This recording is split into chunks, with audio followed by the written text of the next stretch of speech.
Chapter 6. After the girls received lucky envelopes from their relatives, they greeted their cousins. Jeannie was as spunky as always, and Jay was already a year old. Last time they saw Jay, she was only 100 days old. Jeannie and Jay weren't wearing red, but they sure were sparkly.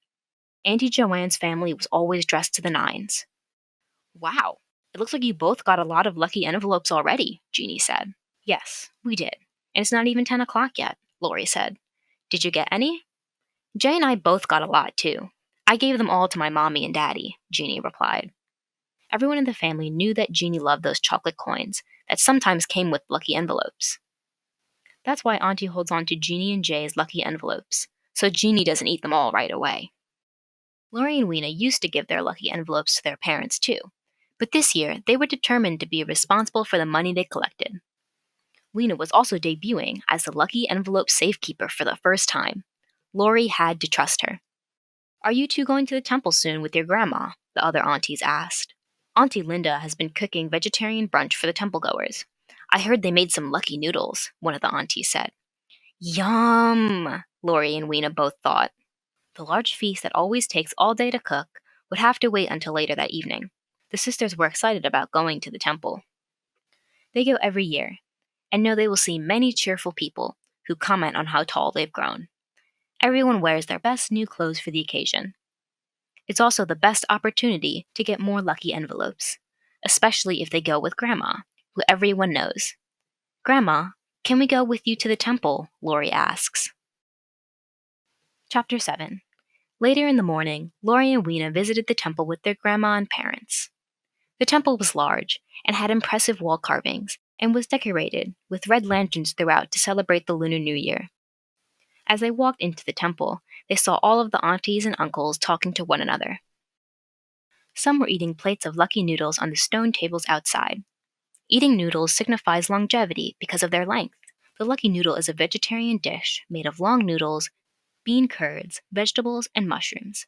It smelled and tasted delicious to Lorie and Weina.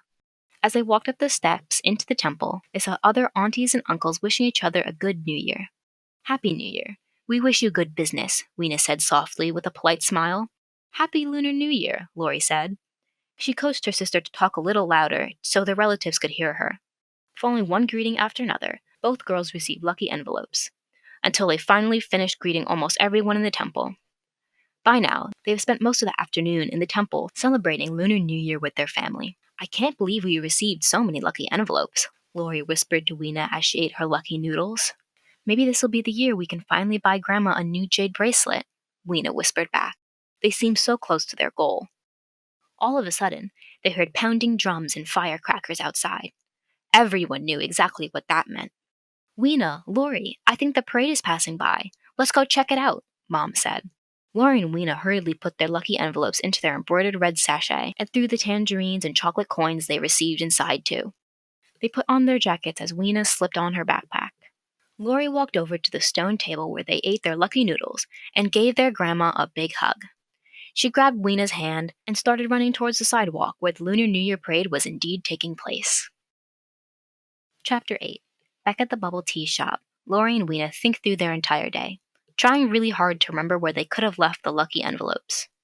Lorie and Weina take another sip of their bubble teas. "Maybe we lost it at the parade," Lorie says. "It can't be. We were just in there, and I was holding the backpack for dear life." Weina responds, "I think it's at Grandma's house." "That can't be right. That was way before we got all that money," Lorie responds. "What did you lose?" Auntie Joanne asks, as she finishes wiping down the table and gets baby Jay to settle down in a high chair. Suddenly, Lorie shoots straight up. It surprises everyone, including Jeannie and Jay. "I know where it is. It's at the temple." "Why would it be at the temple?" Weina asks, confused. "Because when I went back to get a hug from Grandma, we weren't holding the red sachet anymore, and that was the last place we got lucky envelopes," Lorie says, putting her jacket on. She looks over at the counter. Mom is still talking to the owner lady. "You stay here. I'll go back to the temple and get the red sachet. It is just down the street, and I'm old enough." Lorie hasn't even finished her sentence, and she is already out the door. Lorie runs as fast as she can. She hears Weina and Auntie Joanne wailing for her to come back and not to go by herself, but she ignores it. She is the big sister, and it's her responsibility to make this right. She runs down a few blocks, almost bumping into the holiday shoppers and diners waiting outside popular restaurants. The temple is just across the street. Luckily, the pedestrian light comes on. Lorie quickly looks left and right before being one of the first to cross the street. Lorie crosses the street, still running. She narrowly misses bumping into more strangers. Once she's on the other side of the street, she hears someone hollering her name. "Lorie! Lorie! Where are you going? Come back!" The voices cry, now on both sides of the street. This time, it's not Weina calling her, but her parents. Dad just happens to drive by after getting the roast duck. Mom now catches up on the other side of the street, holding Weina by the hand. "Wait, we will come to you," her mom says in a panic. But the pedestrian light is now flashing with seconds left to go. Mom and Weina run across the street. Mom can certainly move fast in her heels.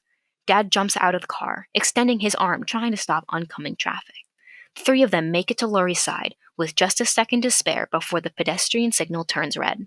Mom grabs Lorie's hand, asking frantically, "Why did you run away like that?" Lorie explains to the parents they had lost the lucky envelopes, and she suspects that they're at the temple. She hopes she would have found them in time before her parents find out. Both Lorie and Weina feel embarrassed.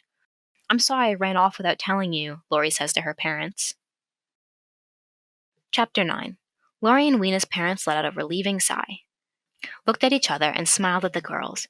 "You should have told us," Dad says. "We could have helped you." Mom nods in agreement. Lorie nods as well. She had been so focused on being the older sister and trying to fix everything that she hadn't even thought about her own safety. "Let's all go together to find your lucky envelopes," Mom says. "I will go find a place to park really quick." "I will meet you there," Dad says. Mom, Lorie, and Weina walk back up to the temple steps.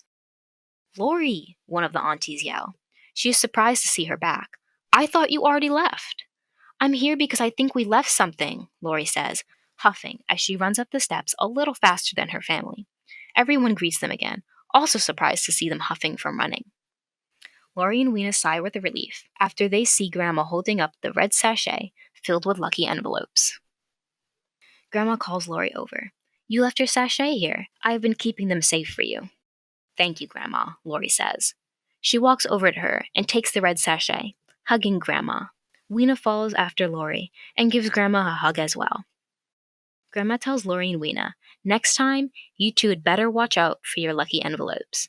Who knows what would have happened if I wasn't here and recognized that they were yours."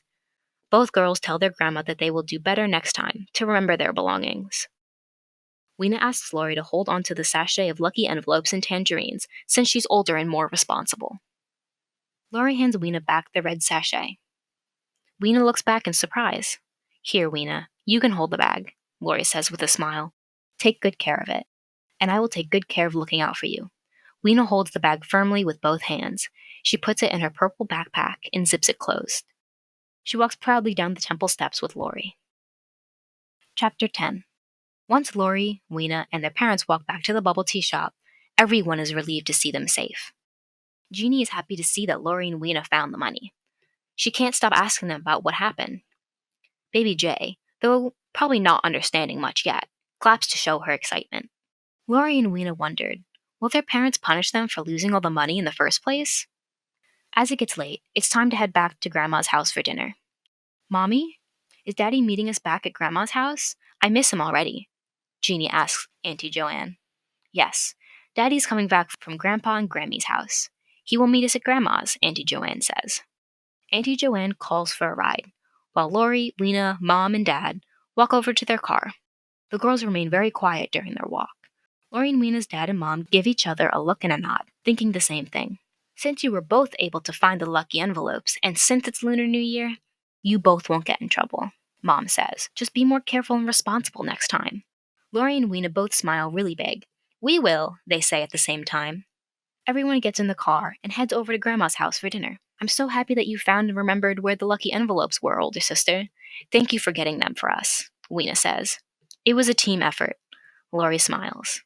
Once the families arrive at Grandma's house, they see a big feast. For dinner, there are many Chinese and Vietnamese dishes. It's a celebration of tradition, family, and cultures coming together. After dinner, the cousins are able to have time to hang out again. "Okay, should we count the money now?" Lorie asks Weina.